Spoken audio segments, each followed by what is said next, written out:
And a very good evening, everybody, and a warm welcome to a Lyceum night coming to you from the Paul Christian Spiritualist Church down on the south coast of the UK.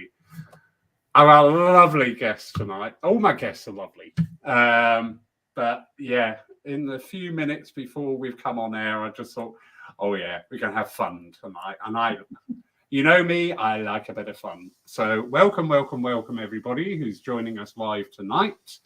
And also a big warm welcome to all those people who will be watching this on catch up in the future.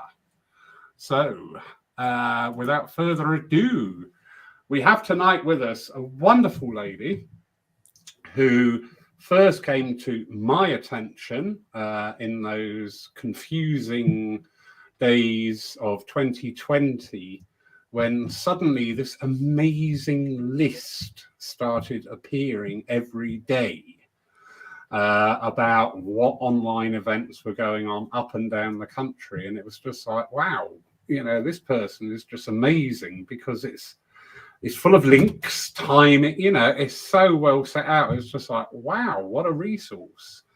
But Veronica, my darling, Veronica Jenkins, you are a working evidential medium, are you not? And please say yes. Yes, I am. Otherwise, it will highlight a total lack of research that I've done. No, I am. Don't worry. I've been for 30 years.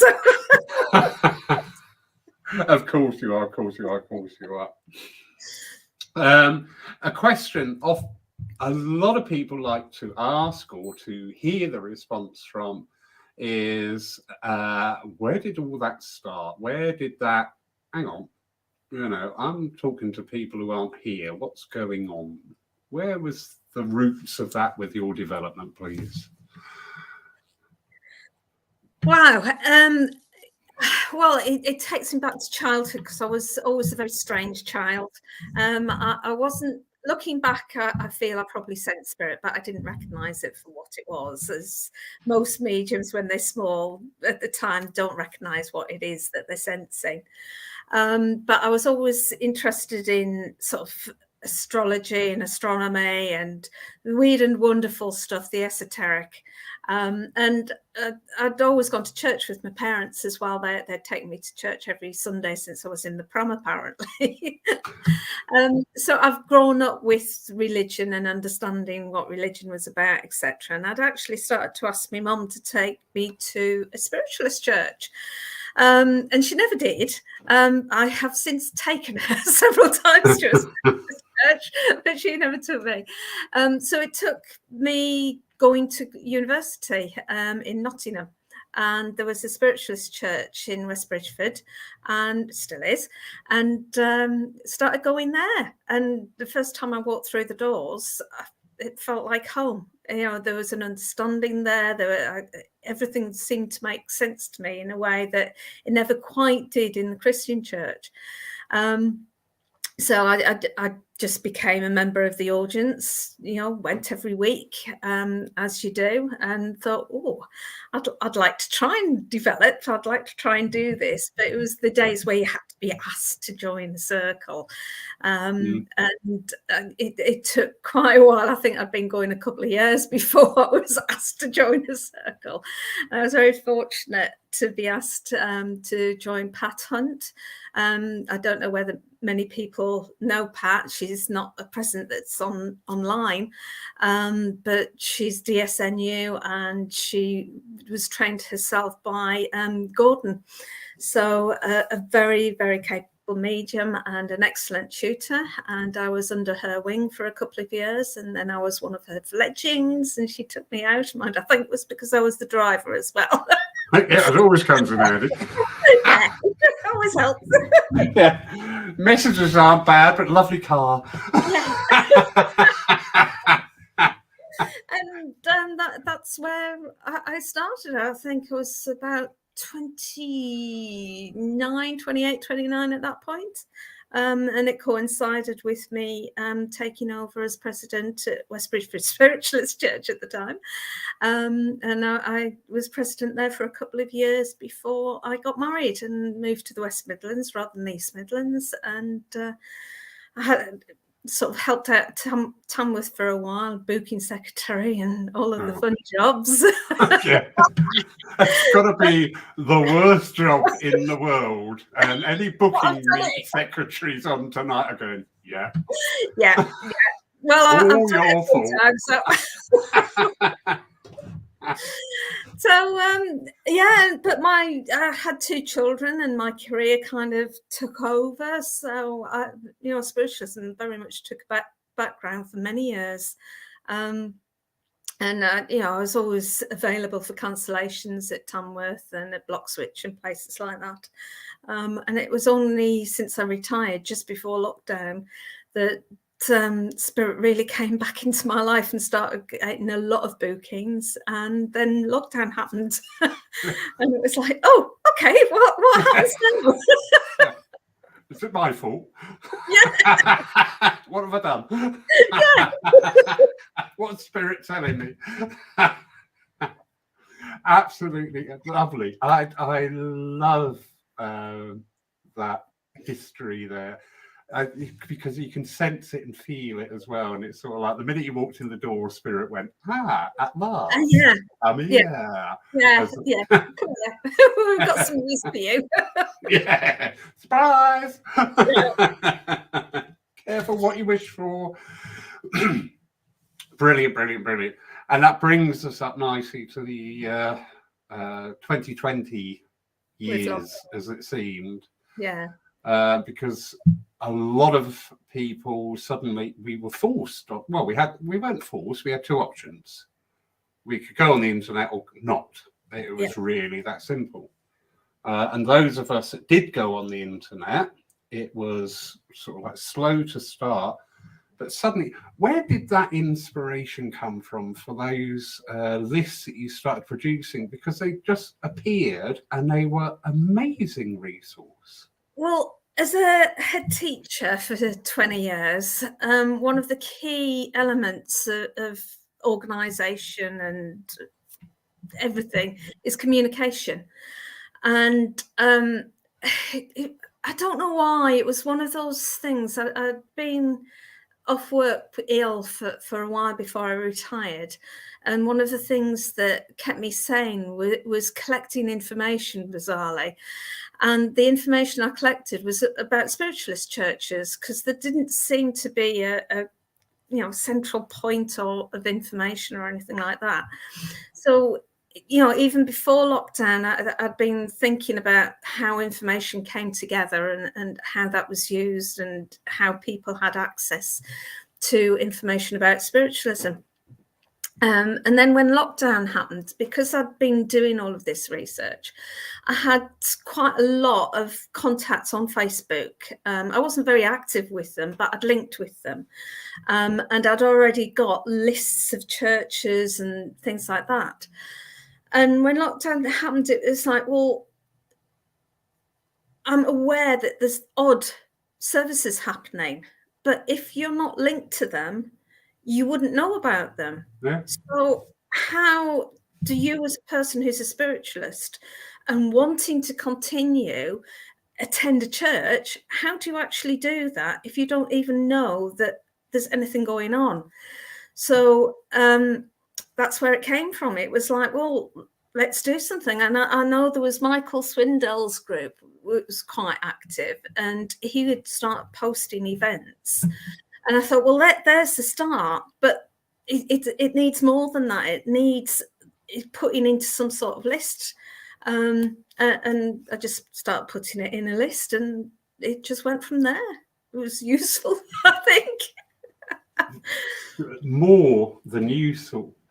I've had comments directed towards Paul Church through people that I've met actually, in the real world. And the common theme is, thank you so much. And all right, this is specific to Paul. Thank you so much for everything you've done. You really kept us in touch. But that ability for us and many, many others to be able to keep other people in touch came about. I had a quick look at the online Facebook page, and there's 14,500 followers. Yeah. And all those people had access every day to such an easy, even I could understand it. There's a full list done by time, links on there, which is amazing. I'm on social media, the internet, websites quite a lot, and I realize how much work that is every day to present that list. It doesn't just happen. It's 3 or 4 hours every day that takes me to put a list together. Yeah, yeah. I fully get it. Probably a lot of people don't really understand or appreciate that. You know, when you see the finished design or the finished package, it's very easy to take that for granted. But I was very aware that these lists were coming out, and I'm just like, wow, who is this person? Because this is a lot of work.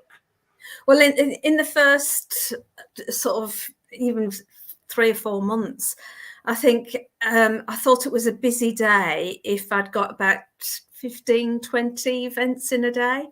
And it used to take me, half an hour at that point, because I would literally just list what was being put onto the different pages that I was linked to. Now there's a lot of time spent in actually finding and sort of going onto Eventbrite and Meetup, as well as searching all of the events to find events. But now there's between 50 and 60. Mind saying that, there was 70, I think, yesterday events. So hence why it takes so long. But when I was first did it wasn't that many at all. And it's just sort of grown and grown as I've become more aware of what's on and understand what people find useful and what they want to watch and things like that. Yeah, and vice versa. You know, everybody out here in virtual land really did appreciate all that time and effort to produce that list. And not only in this country, but in Europe as well. Your name was mentioned with very high regard about producing these lists. It really, really continues to be recognized for such a great asset. I love it in the morning. My morning schedule is 5:30. The cat wakes me up. 5:35. I'm in the kitchen in a daze getting food into a bowl. Otherwise, there's going to be a riot.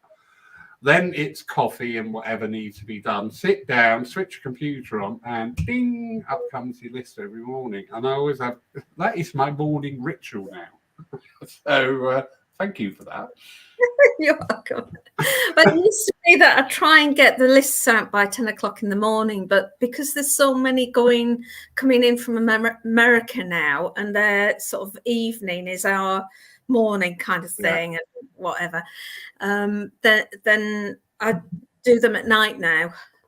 So my cutoff is 12 o'clock, and that's when the American ones start.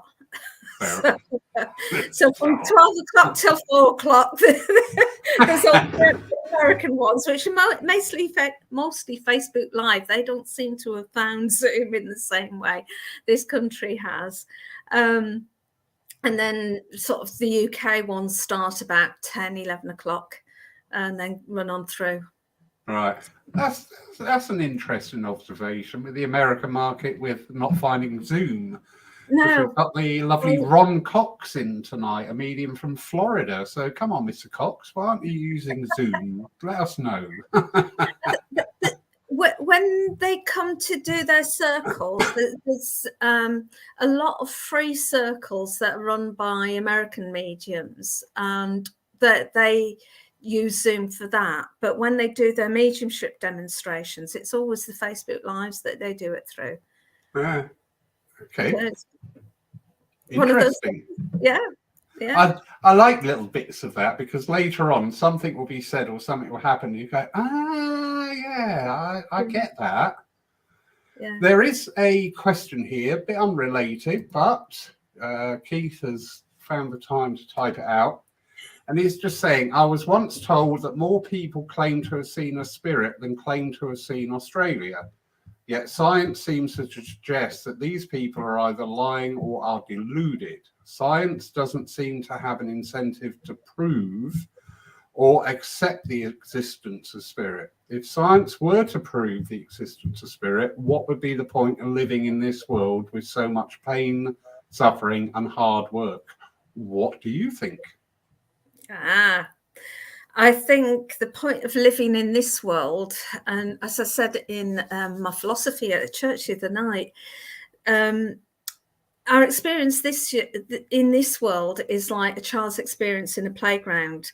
That a child going into a playground is about the falling down, picking yourself up. It's about exploring relationships with other children, getting hurt, getting into fights, getting all sort of fussed up and all the rest of it. But all of that is just such valuable experience. And as a child, we're not frightened to fail. And that failure teaches us. We learn through failure, and it's something that happens somehow as we get older, that we become frightened of failing, and in that being frightened of failing, we stop learning in the same way, which is a real absolute shame, because the point for me of living on this world is it's spirit's playground, and our spirit learns through the experiences that we have on the earth plane. So it doesn't matter whether science proves the world of spirit or not. We have faith. That's why spiritualism is a religion, because it is based in faith rather than based in science. I firmly believe one day science will catch up. When it does, it does when it does. I don't think scientists, I've got to disagree that you feel that scientists believe that we're lying or deluded. True scientists don't believe anything until they've got proof. That's it. And that's fair enough. If people need proof, that's part of what mediums should be providing. And, why we call ourselves evidential mediums, because it's providing evidence that that person has survived their physical death.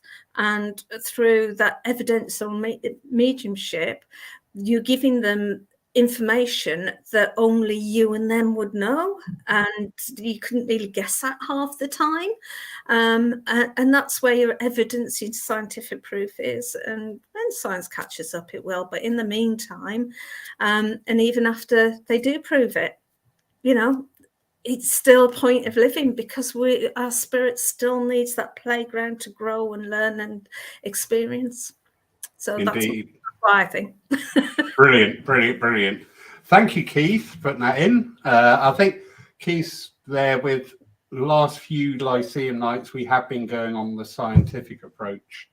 And again, I will repeat what I said last week. Why do we want the scientists to prove it when every day there are hundreds of evidential mediums stood up on platforms to various successes of giving that evidence for people to go on their journey, and there is a bit in there that I have said before, and this is ages ago in an address. I said, if I had in my hand, this is hard proof, hard evidence that we do not die, we go on to another existence, it would devalue our physical life, because every time we came up with a challenge, we think, oh, bugger that, I'm going to go. So, yeah. The other side of it as well is you can look at so many scientific things that people still don't believe, even though science has proved it time and time again. And you'll still get conspiracy theorists and just people that don't believe in the science for some reason. So just because there's scientific evidence, there'll still be people that won't believe it and whatever. Yep. You learn and you have your own views, and that's part of the wonderful experience of this life. I know the earth isn't flat because my cat would have pushed everything off the edge. It's as simple as that. Anyway, we've got a lovely Tim Abbott. Good evening, Mr. Abbott. How are you, sir? Just following up. Thank you, Tim, for that. Lovely Jack from Denmark. Jack's the president of the Danish Spiritual Association. And he's obviously after something. Look out, Veronica. Great job you've done, Veronica Jenkins. Not for us lazy people, but a great way to be an ambassador for spirit. How true. Thank you. Thank you. I'll send you my invoice later for all these platitudes, Veronica.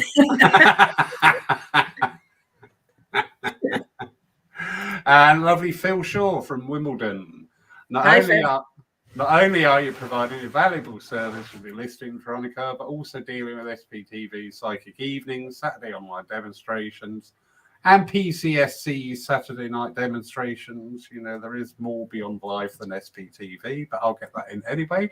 Also multitasking. It's because part of the thing that I do is book the mediums for Spiritual Psychics TV on a Wednesday, Saturday night. Oh, I never knew that. Yeah. Oh, wow. That one you had on the other night, they were rubbish. I've done that for 18 months or so. One of the other things that I started early on through lockdown was helping a couple of the churches. That they didn't have the contacts for the mediums that would be willing to do online services, because when lockdown first happened, I was really nervous about doing mediumship online. I'd never done it online. I thought, how's this going to work? Yeah. And it was only watching other people, I thought, well, I'm going to have to give it a go. But I'd got the contacts, and I think through the lists, a couple of churches contacted me. There was John Mark at Blue Lodge. Bill Sad at Blue Lodge, who had contacted me and said, could I help out? I took out a couple of Skype accounts to be able to run the services for them, and I booked the mediums for them. And I'm still doing Carterton. They're every other Tuesday at 7:15, and Victoria Road, I book their mediums and do the Skype for them on a Thursday at 7. So that's still going. I went into a Victoria Road den on Zoom, and you went, "Oh, good, you're here. I got to go." So here you are. You're the host. I'm like, "Oh, okay." Right, Sue. Sorry. Fine. It was, okay. Anyway, moving on. And yes, welcome Neil Payne. Hi, Neil. Yeah. Oh, yeah, Christmas as well. Yeah, Christmas Day. Yeah, Neil's been a massive help with those. I think it's been 3 years now that we've done Christmas Day. And it just started with the thought, well, again, it was through lockdown, and a lot of people want to be by themselves because there's no way that they could have the family with them, etc., etc. And I just thought, well, I'm so lucky because I had my family with me, because my kids are still living with me now. That I'd like to give back. We've even tried to offer buying them flats, and they still won't go. Oh, I'll move out if you buy me a flat, love. So with did Christmas Day, and Neil really helped out, and a lot of other mediums came on through the day. We did it through Spiritual Psychics TV last year, and we just did it back through Zoom this year. So yeah, no. And you hit on a very pertinent thing there. Over the 3 years so far, this evolution of the online, we are seeing, I can base it here on experience with Paul Church. Paul Church has really taken off because of the contacts, because of the links. Wonderful Tim Abbott and his wonderful wife, Jeanette, who's absolutely darling. I love her to bits. Actually worked at Paul Church because we had met through the online. Same again for Jack over in Denmark. who there's a bit of a bromance going on here, but don't tell anybody, all right? You know, when you meet somebody and it's like, I know you. Yeah. Yeah, I know you. I've never met you, but I know you. Yeah. And again, you know, and plus, getting back to the point, because a conversation with me is a bit like having a conversation with Ronnie Corbett. I do get there in the end, but it just meanders a bit.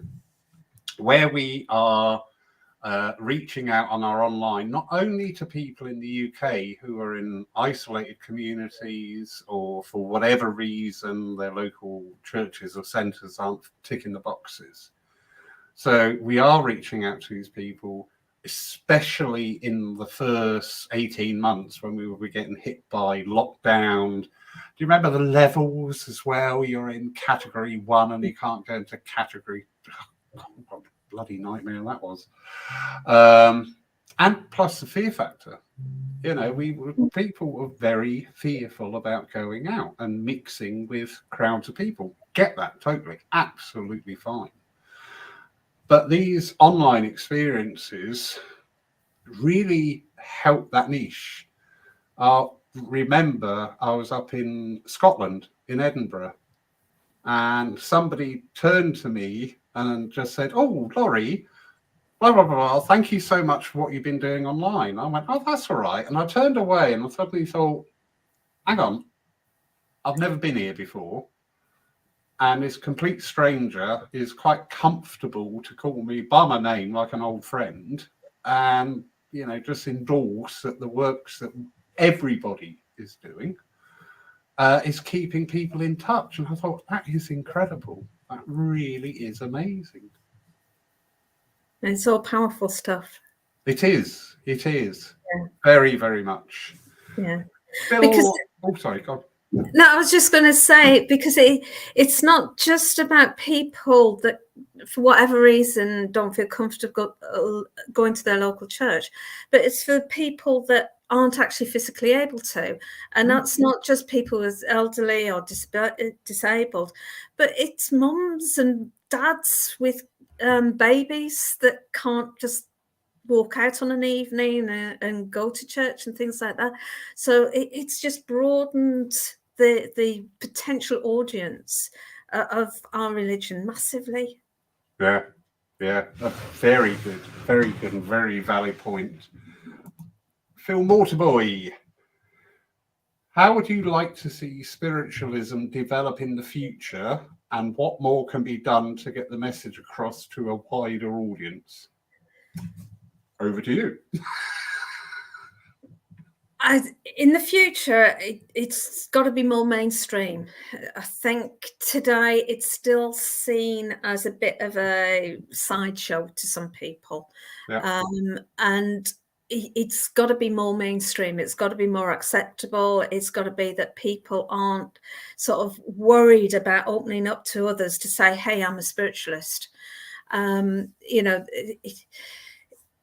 I still occasionally hear from people, well, I couldn't tell anybody at work that I'm a spiritualist. And I'm thinking, well, why not?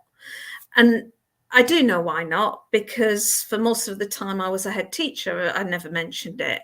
But later on, I got more comfortable. And if I had a conversation about religion with somebody, I did open up to the fact that I was a spiritual medium. I got some interesting looks, as he said. But you know, that's part of it. But we shouldn't be ashamed of who we are, and we should be singing it out there and getting it mainstream, so people aren't worried about going into a spiritualist church. And, you know, I'm sure a lot of mediums are like me, that they will ask at the beginning of the service, is anybody here for the first time? And then one of the first things you do is make a joke about it. You know, if spirit appear before me, get your cameras out, because, you know, all of that, because you're trying to reassure them, because some people come to the church with all sorts of things in their mind from horror movies. And there is psychologically for some people, some sort of connection between horror movies and spiritualism. And there shouldn't be, because it's worlds apart, worlds Yeah. and worlds apart. It's like, you know, your crime dramas and all the rest of it makes you think there's a murder on the corner of every street. It's not at all. And in the same way, makes you think spiritualism is about, you know, horror movies and you know, possession and things like that, which obviously it's the total opposite of. Yeah. And in the main, we live in a peaceful world. And in the main, spiritualism is wonderful. And the people within spiritualism are wonderful, wonderful people with a lot to offer. And, you know, we should just be more mainstream, I think. So that's for the future. And what can be done to get the message across to the wider world? Talk about it. Just have normal conversations about it in everyday life. Talk about it, and people will be interested because they are. Everybody has somebody that they love who's passed over, and there is a connection there. And everybody's a potential spiritualist just on that basis. And it's not that I'm evangelical about spiritualism, saying that everybody should join us. Not everybody's got that spiritual pathway. But to have an understanding of spirit, to have an understanding that your spirit is on a journey through this very short lifetime, which is part of the eternal, changes who you are, changes your whole mindset, and makes you a better person, I think, because you're more able to see the interconnectivity between yourself and other people. And if you can understand that you're connected to everybody else in however small a way, obviously I feel it's quite a big way, the more kind you are to people, the more giving, the more understanding you are to people. And the world could always do with a bit more love. Yeah. I agree and endorse wholeheartedly everything you said there. One of the things I would add is that we actually, you know, evenings like this one and many others, where we actually talk about spiritualism. This is a new thing. There was a comment made about the college pre-COVID era, and it was highlighted that it was a wonderful opportunity to be able to talk with like minds. And I thought, actually, yeah, I get that, you know, because pre-COVID, unless you went to a well-run centre or church or the college or any of the other organisations, you couldn't just have these conversations.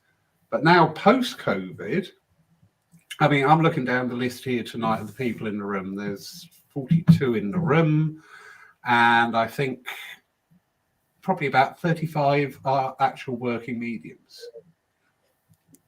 This is such a wonderful opportunity where we can talk about things. Every week we have different discussions, different topics, but we can talk in an educated and open way, compare notes, agree to disagree, because we are allowed to do that. And just talk about it more and get that confidence and that comfortable, more comfortable with what spiritualism is about. I was working recently, and part of the address, I brought in some of the names of the pioneers of yesteryear. And I was looking around and I thought, not one of you know who I'm talking about. And I did ask, I said, have you heard these names? And it was like, no. And I thought, you know, we need to get this out there. And I'm not saying rest our laurels on the pioneers of yesteryear, because we've got to look at the pioneers who are working today, who will be those people talked to about. But I think we have this wonderful opportunity now in the virtual world and in the physical churches and centres to talk more about spiritualism, what it's about, you know, because these people are coming in to our churches. And a lot of people now, it's not like 40 years ago where you had a very wide gulf between you were either educated or you were not, and there was sort of like nothing in between. You know, more and more we're getting people coming in with a very good standard of education that will actually sit and partake in a conversation with facts, history, thoughts, feelings, premises, and engage with that. I'll shut up now. Sorry. That's all right. I agree with you. You know, and how to put this? When I first came into the movement 30 odd years ago, it was different than it is now. But then again, I'm not 100% sure what it is now, because I don't go to the same church every week. I don't have a home church as such, because I'm so involved in doing, mediumship at lots of different churches. For 3 bookings this week, and so I just go to lots of different churches. So I'm not sure how the churches are doing just normal stuff, really. Yeah, it's interesting. So what I can only base on what is available to me. I do have a concern of some practices are being interwoven with spiritualism, and I'm just like, I'll just see where this goes. What practices are those? I'm a spiritualist. I practice spiritualism. I am not decrying any other. I understand that crystals will have an energy. I understand that the possibility of life in other realms. If I accept that spirit live in one realm, I can't deny others. But actually, my whole ethos and basis is in what I would call practical spiritualism. It's sometimes it's a bit of a confusing buffet that's being presented, and I'm just like, it is. What's going on? I think people from lots of different backgrounds are now getting involved and interested, and whatever sort of thread that they pull on to get to us, then it's worth having those threads out there, whether it's astrology, whether it's crystals, whether it's tarot cards, whether it's runes, whether it's just esoteric discussions and meditation. It's all about spirit at some level. Yeah. And if that's what is bringing somebody in with, and they will find their own path within that, then it's worth exploring. It was interesting. One of the first challenges, I've had a few challenges with the lists, but one of the first challenges was put to me, and I can't remember who it was. My memory's absolutely appalling. But they'd said to me about, well, why are you advertising this on your list? It's not a spiritualist church event. And in my mind, as long as it was on that pathway, then it should be in the list, because people have the option. They don't have to go to them. Not mandatory. It's on the list, you gotta go. Yeah, absolutely. And it might be that one event was is a key for them, a key to opening thoughts, ideas, that there is something else out there, that it's not just a purely physical world, that there is something deeper and more meaningful going on, and there's this link to this power that we call God, and that means something. And if a key to that is just through one of these weird and wonderful routes, then hey, who am I to not allow that? I agree 100% there, and probably I need to clarify my position there. As you so eloquently put about the key to a route to go on is absolutely wonderful, but you do find that sometimes there's this bit of a vitriol about, no, this is the way. And you're like, hang on a minute. Yeah. This is your way. Yeah. And not everybody's way. And I think that we're human. Part of this human journey is that we're human. And being human comes with all those human frailties, such as jealousy, such as thinking that you're on the right path and everybody else is wrong, and there's only one way to do it because that's what worked for you, and the other way didn't work for you, so it can't work for anybody else, and all the rest. And this is where being spiritual helps you override that, and actually you've got to think about it, because your human nature kicks in every single time, and you've got to rise above it and think about it and think, no, hang on, I'm spiritual here, I'm spirit. And you've got to give people the opportunity, give people a chance to shine through. And if that means smiling when somebody's trying to throw stones, then you smile, because their throwing stones is a reflection of where their spiritual journey is, rather than you yourself. So that's very true. And I often smile when people are throwing stones, because sooner or later they're going to run out of stones, and I can pick up all the ones they're throwing at me and chuck them back. you build them a pathway. Yeah, whatever. Well, I used to run the Paul Christian Spiritualist Church. I think I might be voted out in the morning, but never mind. Brilliant, Jamie Williamson. Very true.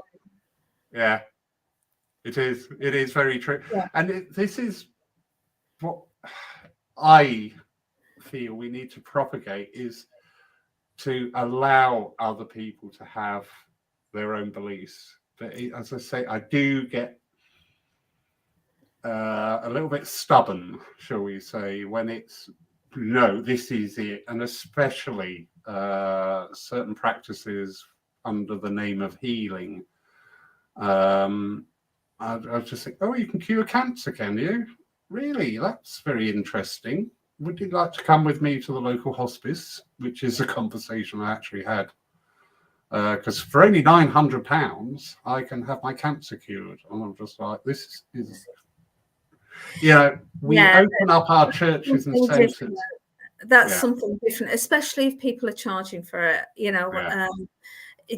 The minute you start charging, then you have a commercial responsibility, you have a legal responsibility, because it's as soon as money is involved, there's illegality with it. Whether the legality is with the taxman, or whether the legality is consumer rights, etc., etc. But the minute that you start charging, you are caught by legalities. So if you are charging somebody for cure, you've got to be able to prove it, because if you can't, you can be done for it. So and that is very different from beliefs, from discussions, from faith. Very different. You're not paying for that. You don't pay for faith. You don't pay for beliefs, especially within spiritualism. I mean, I charge you for my lists, but my list is commercial. My list is commercial now, and you're paying for a service. But my beliefs, you don't have to pay for my beliefs, and I do all of my services online for free. I don't go to churches for free because I've got petrol. Well, I've got electric car, but I still have to pay for the electric. I know. Unfortunately, there can be at times this thing about, my favourite line, one of my triggers, you can't charge for your gift. Okay, where can I start with that then? You see, priests do get paid. Imams get payments. You've got to live. You've got to buy food for the table. You've got to pay your electric bill. And if you're putting time in, then there should be some sort of energy exchange there as well. If you want to do things for free, well, that's great. And I want to do my services online for free. But I don't think it's wrong for anybody else to charge if they're, if that's what they need to do, because they need to put food on the table. It's part of this human life, that there's got to be that exchange there. We'll put that thread to one side, because that can always cause a few ructions. But I will just quickly add this. A couple of days ago, I had an email requesting that I serve somewhere that is 140 miles away, so a 280-mile round trip. But in the wording was also, and we only pay £20. And I'm like, okay, thank you. We'll go back to the Veronica Jenkins fan club here. A lovely Kate Green. Kate, oh bless you. Kate does amazing stuff with the Eternal Spirit online as well. She most nights of the week she's got stuff going on, as well as a live on Thursday. We had lovely Kate, Chris Shearer, and Angel Caroline work actually in Poole do a charity event pre-COVID. So it was a great delight to meet Kate. Keep the wine locked away when Kate's about, I'll tell you. Giving away secrets here. Eva, lovely Eva. Oh, hi, Eva. Eva does a lot of work helping out with Victoria Road at the moment. Right. Unfortunately, Susan's been very poorly, so Eva's really stepped up to the mark by chairing each week. Absolute star. Thanks, Eva. Do you know what?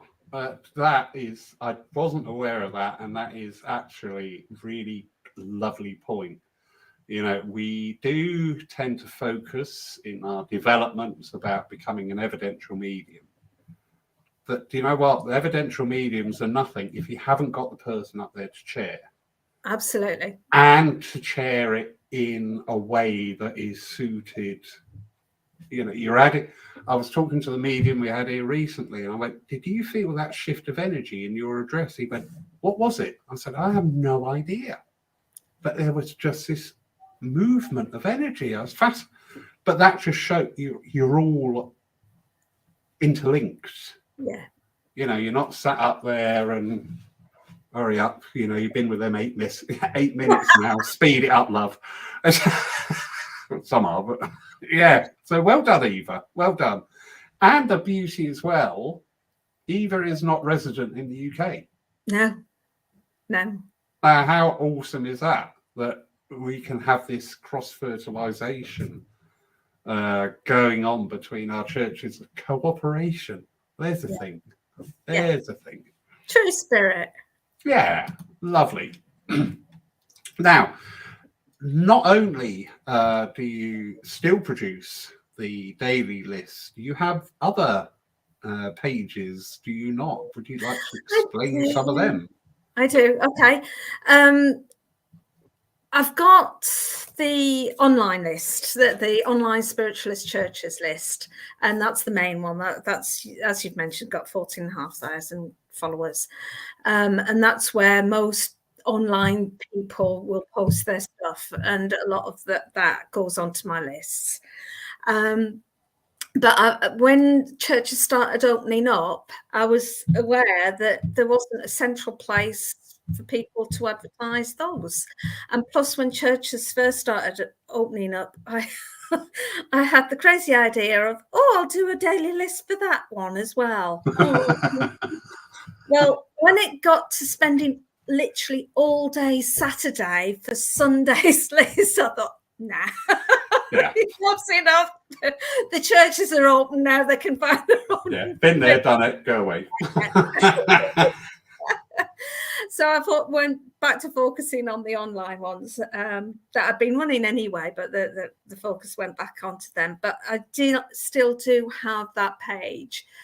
So if you're a church that is open back up and you're doing in-person meetings, then you can advertise all your services and events on that page. I've got a page for spirit art. Again, not long before lockdown, I suddenly got drawn into doing spirit art, and I did that for about 18 months.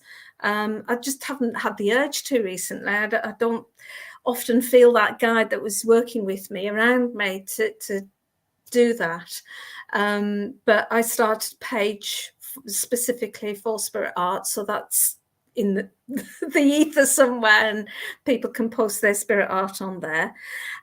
What else? The mediumship mentorship program as well. That's a Facebook group that I've got. And again, that's just mainly about for people that are interested in development and wanting information about that. There's it started really because Facebook started this ability to be a mentor, just an online mentor to people, and it was just trying to use that facility. I don't think it's really used very much on that group now, because you can register yourself as a mentor on there and then look for people that you'd match with. So there's that. And most recently, my newest project. As if you haven't got enough to do. Okay, yeah, well, yeah. Is doing a directory. I start, because of having all of these lists, it started off thinking, well, I'll put all of these lists of churches that I've got into a book. So I put them into a book and published that on Amazon. And that was last year. And once I got all the churches down, I thought, oh, I wonder whether people be interested in doing mediumship, mediums one, so people can find a medium. And I know Spirit had been working with me on this for a long while, because for whatever reason, I'd chosen, when I was setting all of this up, my tag on Facebook was Find Me a Medium. So I put, because with people's information, you've got to be really careful that you can't store their information or use their information without direct permission from that person. So I had to come up with a GDPR, which is the name of the legislation behind that, form. So I was compliant with that. So people could fill in the form, have their information, and I'd put that in a book. And again, that was published last year on Amazon. It's come to doing this year's version because this year more churches are open. I think last year there was 500 churches. I've got at least 650 on my books now. And I started putting all of that information together, letting mediums know that I was doing the form again and all the rest of it. And because of my links with Spiritual Psychics TV, I'd already talked to Richard on there, again, 18 months, 2 years ago, about this whole idea of having directories so people can find a medium. Yeah. Because especially, as we've talked about, booking secretary for churches, finding mediums, nightmare. And Richard's a bit of a programmer. Coder. No, I haven't noticed. Yeah. So he was doing all sorts of different things with his website. So he'd actually included a directory in there, and we'd worked together a lot on that. And he decided that he was actually going to sell this, and thought that would. So I've actually bought this package of him. It's still form in development, but I've got over 300 mediums on there now, and it's all online, and it's Find Me a Medium directory if you want to go and find it. There's a form if you're a medium and you want to go on it, and I've got all the main bulk of mediums onto there now. But I'm starting to do the churches, so the churches can be on there as well. I'm putting the odd ones on at the moment, and if you're a church and you want to go on there, then just fill this form in, and I'll get you on there, and the rest of the churches, because information for churches is different. There's no legislation about me having to have permission to share that, because it's not a person, it's church. Yeah. So as long as I can find it from a public source like Facebook or your website, whatever, I can just do that without anybody's permission and put that on. And the big upload for that is still to come. There's not many churches on there at the moment because they're all on my database, and that needs to be checked. And I'm still in the process of checking it before it gets boring at this point, really, doesn't it? I can visualize the amount of work, and it's horrendous because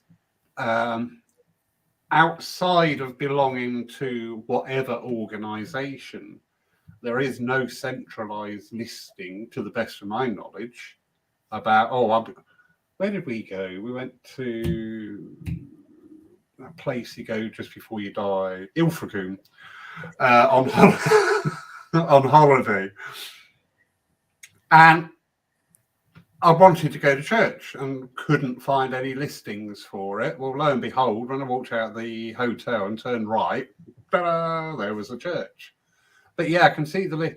But more importantly, about the mediums, because we're seeing come to pass something that was being talked about 18 months ago.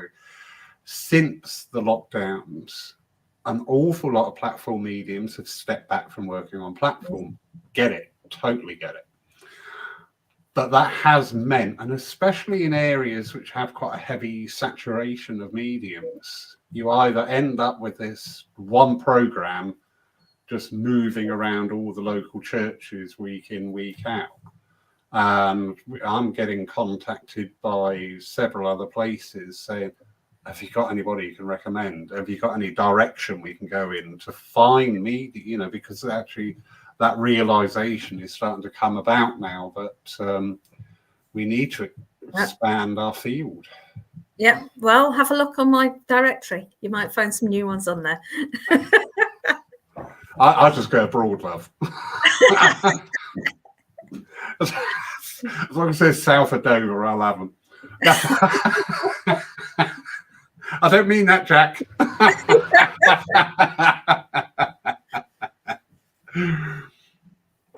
All right, more of your fan club. Oh, well, welcome to the Veronica Jenkins hour tonight.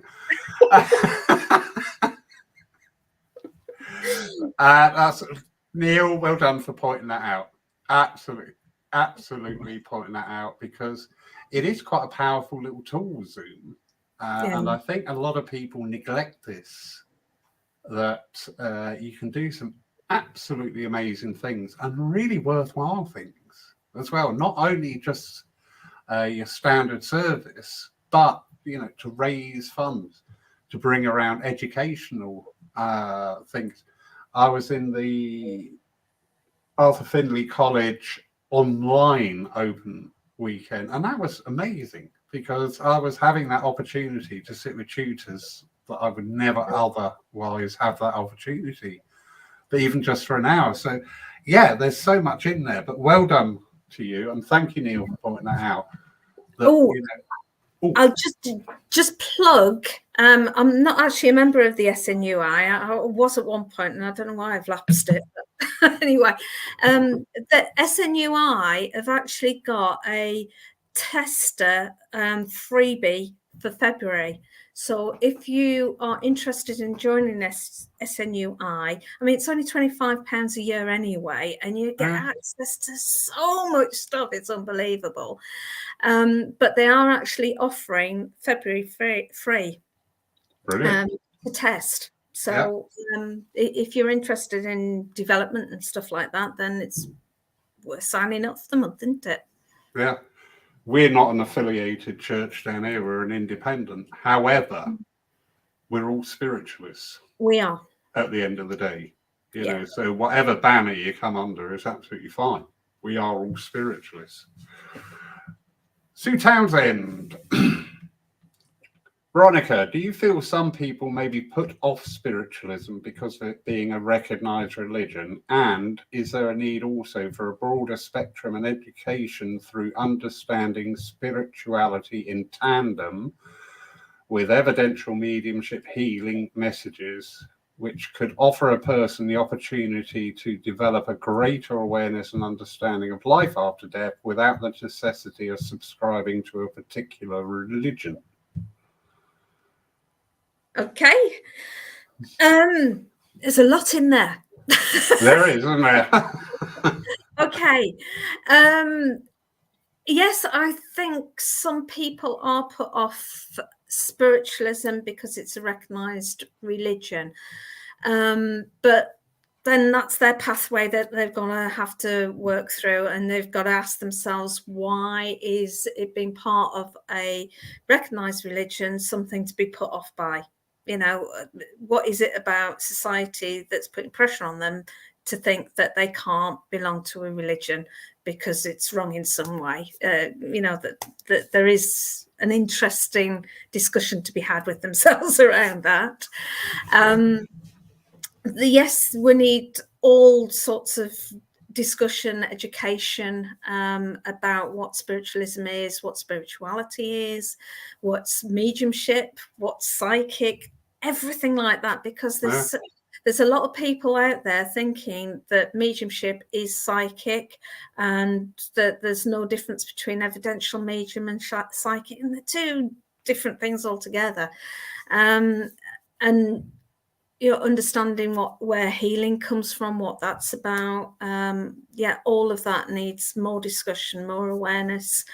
And at the end of the day, you don't have to subscribe to a particular religion to believe in life after death.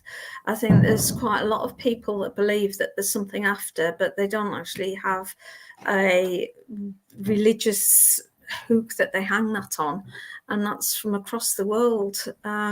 Most religions actually have a belief that there's something after the physical death.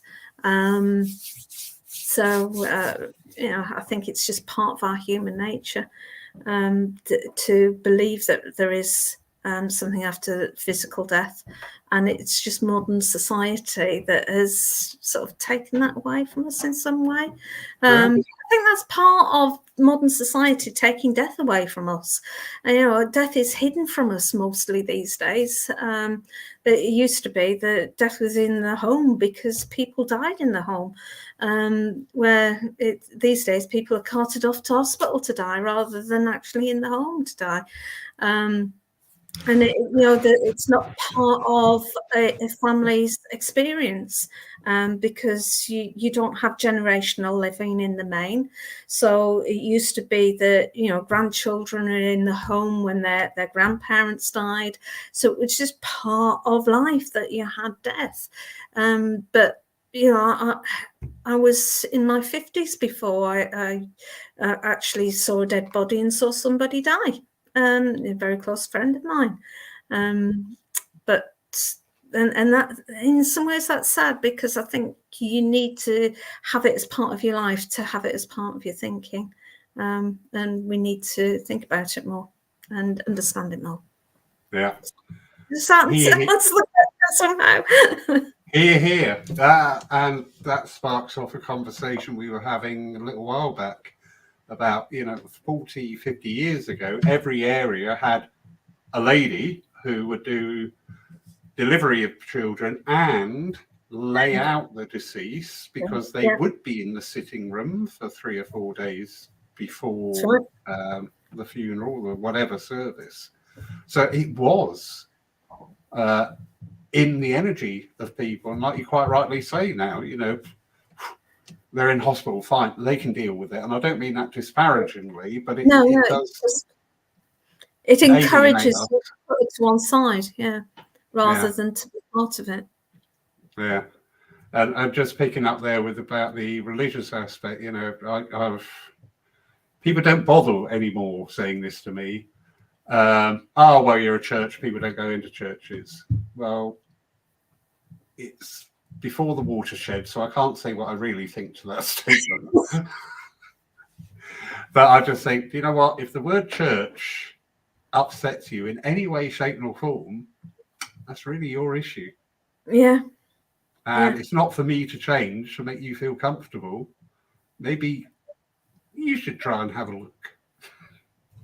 Up to you. Anyway, my darling,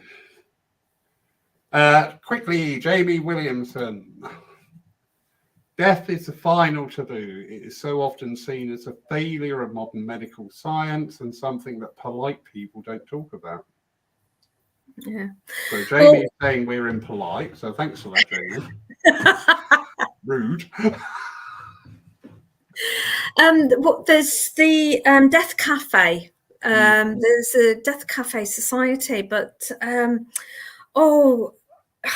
Helen Van Hoof, she runs a Death Cafe for online.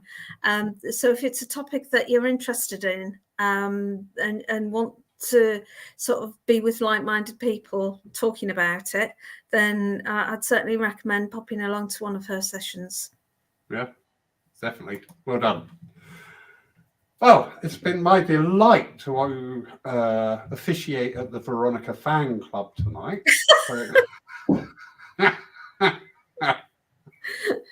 Veronica, you've been an absolute star of a guest. Thank you so much. Thank you for gifting your time for everybody watching. Thank you, everybody watching tonight, and those who may be watching in catch-up in the future. We will be back live next Saturday at 7 p.m. In the meantime, you can watch our service tomorrow, streamed live from the church behind me here at 11 a.m., where we welcome Al and Jeff Potts to our platform. Anything to say on a parting note, my darling? Just enjoy your journey. Yeah, that's it, isn't it? It is a journey. It's, you know, everybody's looking for the answer. Well, there's no shortcuts. No, the answer is enjoy your journey. Brilliant. Thank you, everybody. Have a wonderful evening. Look after yourselves. God bless. And we will see you all again soon. Good night.